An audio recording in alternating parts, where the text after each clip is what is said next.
नमस्कार, स्वागत है आप सभी का हमारे YouTube चैनल में।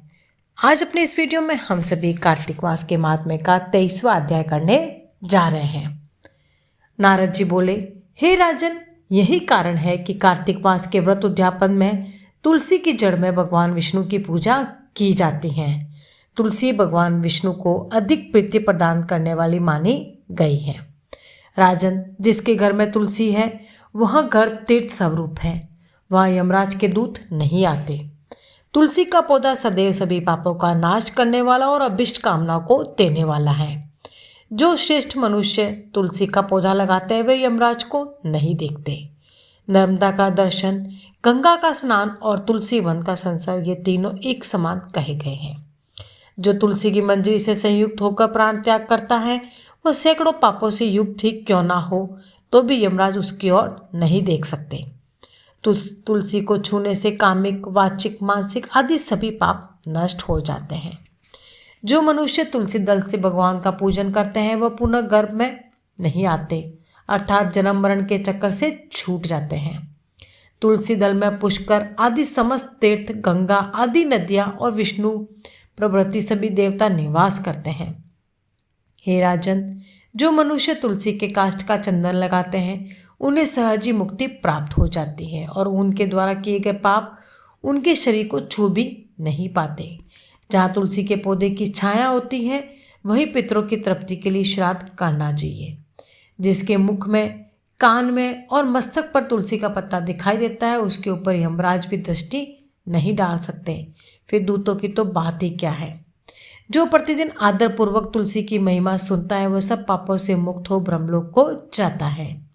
इसी प्रकार आंवले का महान वृक्ष सभी पापों का नाश करने वाला है।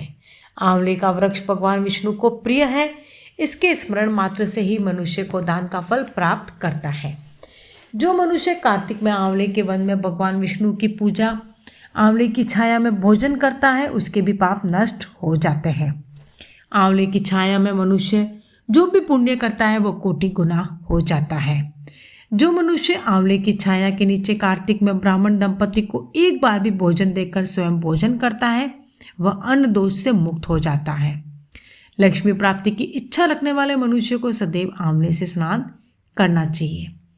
नवमी, अमावस्या, सप्तमी, संक्रांति, रविवार, चंद्रग्रहण और सूर्य ग्रहण के दिन आंवले से स्नान नहीं करना चाहिए। जो मनुष्य आंवले की छाया में बैठकर पिंड दान करता है उसके पितृ भगवान विष्णु के प्रसाद से मोक्ष को प्राप्त होते हैं। जो मनुष्य आंवले के फल और तुलसी दल को पानी में मिलाकर स्नान करता है उसे गंगा स्नान का फल मिलता है।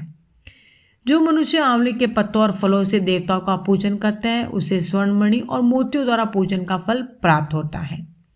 कार्तिक मास में जब सूर्य तुला राशि में होता है तब सभी तीर्थ, ऋषि, देवता और सभी यज्ञ आंवले के वृक्ष में वास करते हैं। जो मनुष्य द्वादशी तिथि को तुलसी दल और कार्तिक में आंवले की छाया में बैठकर भोजन करता है उसे 1 वर्ष तक अन्न संसर्ग से उत्पन्न हुए पापों का नाश हो जाता है। जो मनुष्य कार्तिक में आंवले की जड़ में विष्णु जी का पूजन करता है उसे श्री विष्णु क्षेत्रों के पूजन का फल प्राप्त होता है।